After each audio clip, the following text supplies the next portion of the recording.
Hey everybody, how are you? Trailertrashtim here. If by chance you've been wondering where I've been the last few days, I have been hard at work. I mean, this is really my busy season for my business, and I've just been going bell to bell and unable to do much else. But here we are on Thanksgiving Day, and I finally get a day off. And I thought today that since it's a holiday, that I'd just take a few minutes and talk about Thanksgiving, give my thoughts on Thanksgiving and Thanksgiving memories. It's early in the morning, and it's just me and Kiki right now. She's over there eating and wanting to go outside. I'll let her out in just a few minutes, although it's cold here in Alabama.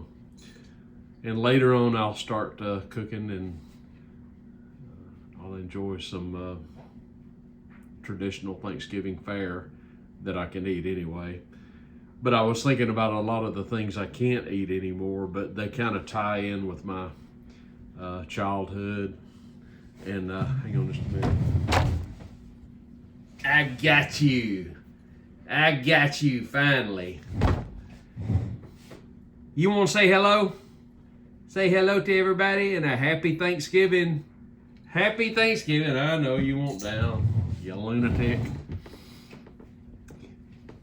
What are your Thanksgiving memories? I'd like for you to post them down below. I'm going to tell you about some of mine.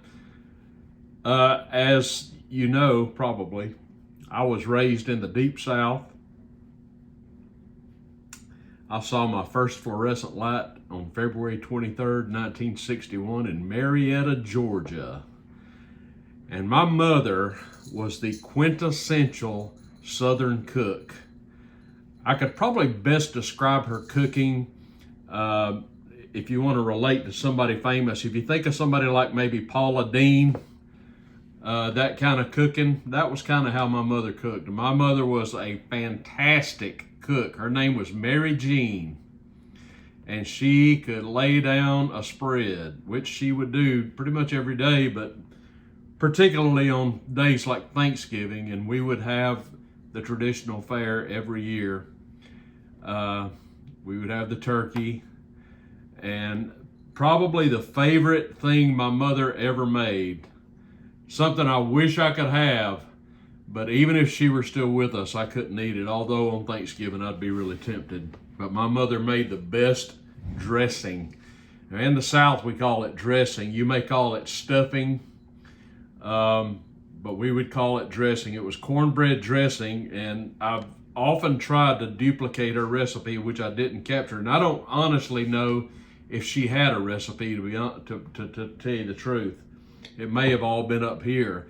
By the way, while I'm thinking about it, if you still have your mother or your grandmother or your father or whoever the cook is, you know, every family usually has one chef, one cook, one person who cooks better than anybody else, and they are a treasure trove. Make sure, if it's your mother or your grandmother or whomever, make sure that before the day comes that you don't have them anymore, that you get recipes from them. That's some good advice. You won't regret doing that. It might be you. If you're a mama, for example, watching me, make sure your kids, if you have kids, that they have the recipes for all the dishes that you made that they love so much. But my mother's dressing was just a combination. Off the top of my head, it was a bowl full of cornbread that she would bake, and then some regular loaf bread, white bread that she would, you know, grind up or either break up somehow.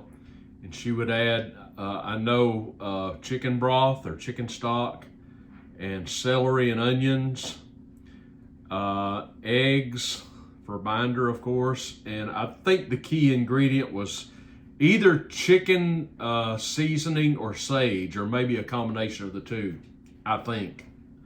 But it was delicious. And if you put a little of the gravy she made on top of it, if all that my mother made on Thanksgiving was dressing, I'd be happy. But of course, she had all kinds of things spread out, the turkey and the dressing. And she made fantastic green beans. She made the favorite vegetable that my mother ever made, and this would be traditional Thanksgiving fare, would be creamed corn. She made the best creamed corn, and I saw her make it many times. She'd take a fresh ear of corn and just scrape the cob and milk it, if you know what I'm talking about, into a black cast iron frying pan, and my goodness, it was delicious. And of course, we would have the pies, the pumpkin pie or the sweet potato pie, maybe a pecan pie, maybe some cakes, maybe some cobblers, like my favorite, peach or blackberry. That's not bad either. I had some aunts that made the best cakes. I had an Aunt Alice who lived in Atlanta, and we would go see her like every year, and she would have a kitchen full of cakes, different kinds of cakes. She would have an orange cake that was fantastic, and she would have a German chocolate cake and a chocolate cake. And my favorite cake of all would be coconut cake. All these wonderful things I can't have anymore because I'm trying to become half the man I used to be. A little less of me, right?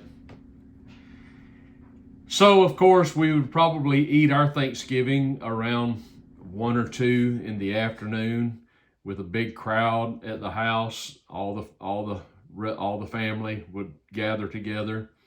The one day that, other than the Sundays, of course, the one day we didn't work, it was Thanksgiving Day, and then we would retire with bellies full into our den and maybe watch a little football or maybe go outside, shoot a BB gun or something. I don't know. But we had such wonderful memories of Thanksgiving, and I'm really curious about your memories of Thanksgiving. What did your mother make for Thanksgiving? What was your favorite dish?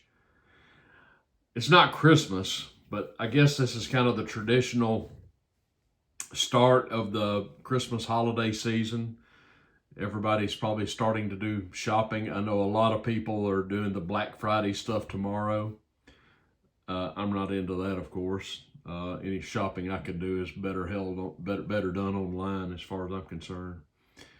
But it's a wonderful time of year, and I can remember I was thinking about Christmas, and it's a time of year where you reflect, a lot on your childhood and growing up and how things were. And I can remember I was thinking about Christmas mornings when I was a kid. Of course, before Christmas ever got there, one thing we had back then was the good old Sears and Roebuck catalog. Anybody remember the Sears catalog? They had, I don't know how many they had every year. I know they had a spring catalog and I think a summer, and then the Christmas, the old wish book. And that was my favorite as a kid because they had the best toy section in their catalogs. And of course, I would open up the Sears catalog and I would find all the things that I wanted, and I would circle them and dog ear the page and just leave it lying conspicuously where it could be found. All the train sets and the ball gloves and all the toys that they had. It was just wonderful. And I remember one year, air hockey tables were all the rage. This was back before there were Nintendos or anything. And my mother got me an air hockey table, but she didn't hide it very well. The thing was so big, it stuck out from under the side of her bed, in my father's bed. So that wasn't much of a mystery to that. But I can remember every Christmas morning, bless her heart, we would get up as kids and we'd be so excited because Santa had come. And we wanted to go and open our presents, but my mother would insist that we all go to the dining room and have breakfast first. And of course, you didn't want to eat breakfast. You wanted to go rip open the gifts, right? But she made us sit down and have our